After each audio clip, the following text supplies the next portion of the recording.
Setelah runtuhnya Abbasiyah di Baghdad akibat serangan Mongol, kekuasaan politik Islam mengalami kemunduran drastis.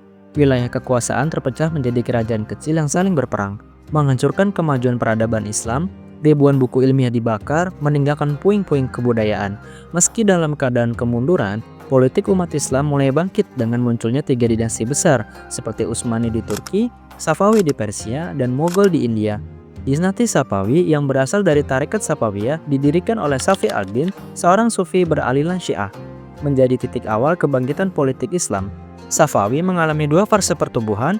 Yang pertama, sebagai gerakan keagamaan di tahun 1302 sampai 1447 Masehi, dan kedua sebagai gerakan politik di bawah pimpinan Junaidi pada tahun 1447 sampai 1460 Masehi.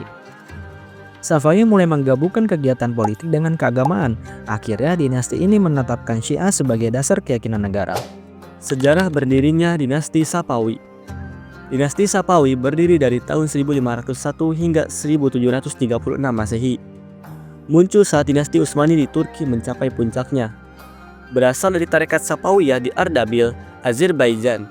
Didirikan oleh Syekh Ishaq Safi al-Din, seorang sufi Syiah. Tarekat ini berkembang pesat dan menjadi gerakan politik yang menetapkan Syiah sebagai mazhab negara. Awalnya, Safi al-Din berperan sebagai pembimbing spiritual. Namun pengikutnya berubah menjadi tentara fanatik. Mereka menantang lawan dan mengubah tarekat menjadi gerakan politik.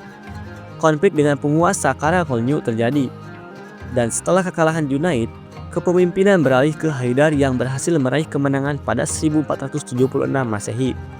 Kekuatan Safawi bangkit kembali di bawah Ismail, yang membentuk pasukan Kizilbas.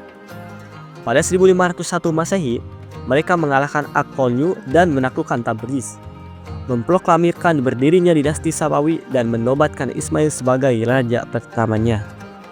Adapun para pemimpin-pemimpin dinasti Safawi meneruskan kekuasaan politiknya kurang lebih 235 tahun, yaitu mulai tahun 1501 sampai 1736 Masehi, dan telah diperintah oleh 11 raja.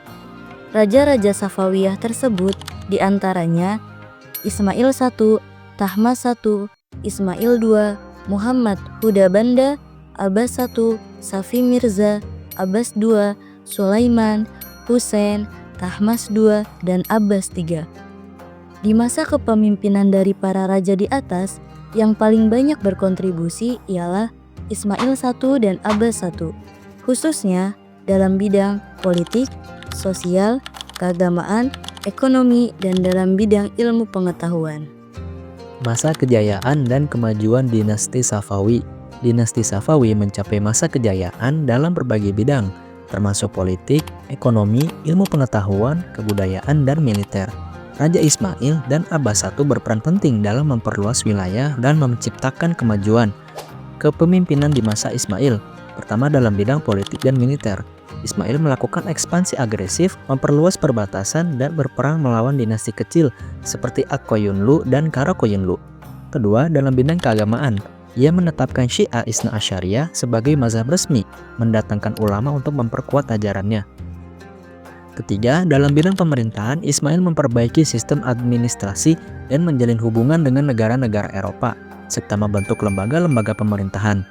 Keempat, dalam bidang ekonomi, ia menerapkan sistem ekonomi wilayah sentralistik, mengatur perekonomian seluruh wilayah kekuasaan. Kepemimpinan di masa Abbas I, pertama dalam bidang politik dan militer. Abbas I mengadakan perjanjian damai dengan Turki Utsmani dan merenovasi militer dengan menggunakan tawanan perang. Ia juga memindahkan pusat pemerintahan ke Isfahan. Kedua, dalam bidang ekonomi. Stabilitas politiknya mendorong perekonomian, terutama setelah menguasai Kepulauan Hormuz, mengubah pelabuhan Gumrun menjadi Bandar Abbas. Lalu ke yang ketiga, dalam bidang ilmu pengetahuan, Abbas I mendirikan 162 masjid dan 48 pusat pendidikan, memajukan ilmu pengetahuan, terutama dalam bidang ilmu fikih. Pendidikan pada masa ini meliputi pendidikan indoktrinatif, estetika, dan militer, berfokus pada penguatan paham Syiah dan profesionalisme dalam pemerintahan. Masa kemunduran dan kehancuran dinasti Safawi. Setelah wafatnya Abbas I pada tahun 1628 Masehi, dinasti Safawi dipimpin oleh 6 raja, termasuk Shafi Mirza dan Abbas II. Namun, dinasti ini tidak mampu mempertahankan stabilitas yang dicapai oleh Abbas I, mengakibatkan keruntuhan kerajaan. Diketahui ada faktor yang menjadi penyebab runtuhnya dinasti ini. Pertama, faktor internal. 1. Perubahan administrasi di bawah Shafi Mirza dan Abbas II. Provinsi kaya diambil alih oleh pemerintah pusat, melemahkan kelompok Tilfilbash. 2. Perebutan kekuasaan. Terjadi konflik internal akibat tradisi penunjukan raja. 3. Dekadensi moral. Raja-raja seperti Shafi Mirza dan Abbas II terlibat dalam perilaku buruk, membuat rakyat apatis. Kedua, faktor eksternal. 1. Konflik dengan Turki Utsmani. Pertikaian yang berkepanjangan menyebabkan lemahnya kekuasaan Safawi. 2. Pemberontakan. Banyak daerah dalam kekuasaan Safawi melepaskan diri, menambahkan tekanan pada kerajaan. Akhirnya, pada tahun 1736 Masehi, dinasti Safawi runtuh setelah diserang oleh Nadir Shah, pemimpin suku Turki di Persia.